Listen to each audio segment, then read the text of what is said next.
As we all know, a resume is our personal brand. We should definitely showcase our experiences, and how we demonstrate our future potential is very, very vital in an interview to get multiple opportunities. So let's start. Ishmeet, would you like to start from the tech perspective?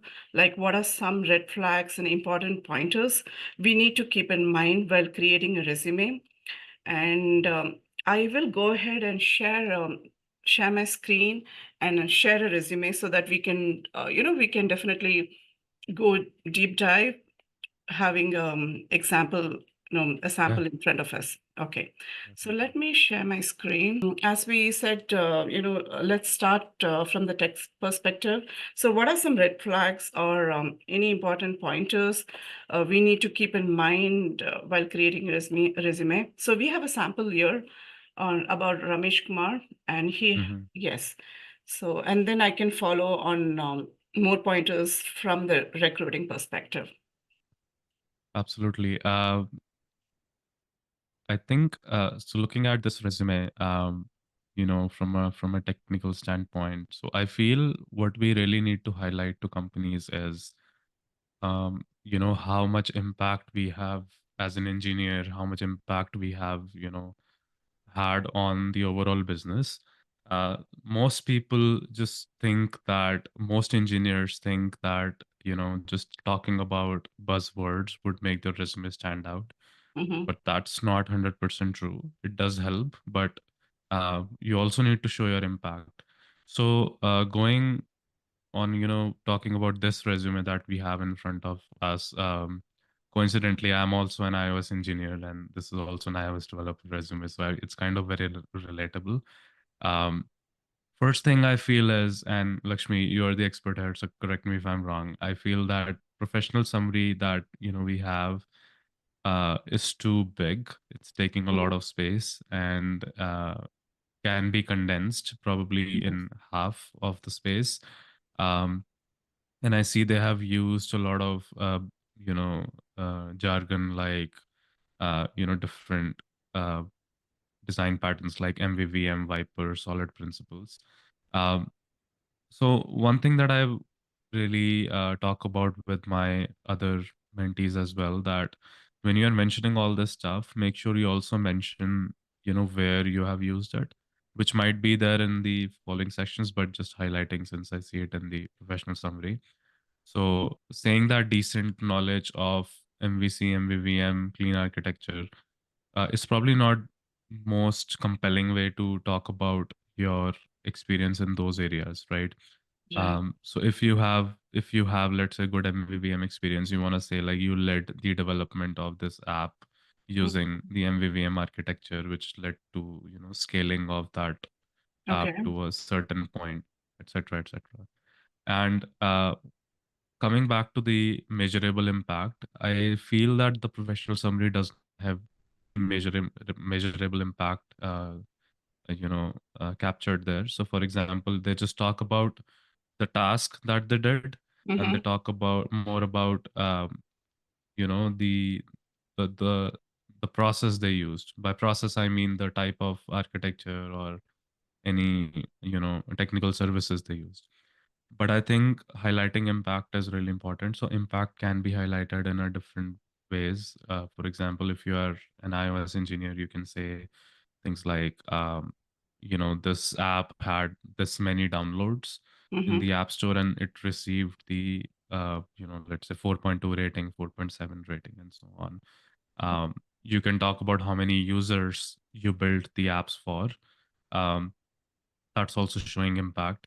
And then some, not all features that we work on are user facing, so we can talk about how much impact we have had in terms of technical debt. So for example, improved the latency of a certain feature by 3 seconds or by 2 seconds. When you talk about this, small numbers at scale, it makes a huge difference. So I think that is missing from the professional Mm-hmm. summary. Okay. Maybe that should, we should show the impact uh, at the very first place. And then moving on to their work Yeah. history. If you can scroll down a bit, I see. similar pattern being followed there. Mm-hmm. Um, so I don't see a lot of impact shown in terms of, you know, something tangible, measurable numbers. Okay. Um, you don't want to talk about basic stuff. So, for example, in the second page, first line, it says applied Apple's Swift development language to code native apps for iOS platform. I think this is something that's by default given for iOS engineers. So iOS engineers, they are supposed to work using Swift. So this is a default requirement. This is not something that you should highlight. Mm-hmm. Okay. And resume is more like a real estate, right? You don't want to Mhm. waste any part of it talking about things that don't value as much. Similarly, on the right side, in the first page, where we have skills, um, it talks a lot of things about, which are probably not very crucial. So, for example, parsing techniques, web services, dependency manager. So these are some pointers which are by default are should be known to any software engineer, Okay. right? For Mm-hmm. example, most people don't use XML these days to parse the data. This is a legacy thing now. Mm-hmm. JSON is the default way to use Right. things. Mm-hmm. REST web services are the default way to go for backend development. And dependency manager in case of iOS, CocoaPods and Swift package manager are again the default tools that you use. So it's pretty much given when you say, you're iOS engineer, these are all the things that you would obviously know. These are very obvious. You don't really have to highlight them again because I feel the resume is your real estate and Mm-hmm. you should make use of that real estate in a very intelligent manner so you don't waste any space. Mm-hmm. Um, so you can put your best, version out to the companies. Okay. So, what do you think about adding a professional summary? Like, and if you can elaborate on that, why is that important in a Um, resume? I feel a professional summary gives a brief, like a breakdown of your experience Mm-hmm. uh, in a quick manner, like in 5 to 10 seconds, without reading all of your work history. Mm-hmm. I think the hiring manager can just if the professional summary should be done in a way that the hiring manager, if they read it in like 5 to 10 seconds, they should be able to understand your whole experience. It shouldn't be you don't really want to have it for the sake of it. It Mm-hmm. should really do the work that it's there to do so. um, you really want to show that impact. I believe that I have professional summary in my resume and it's kind of talks about the highlights of my career in a very small space.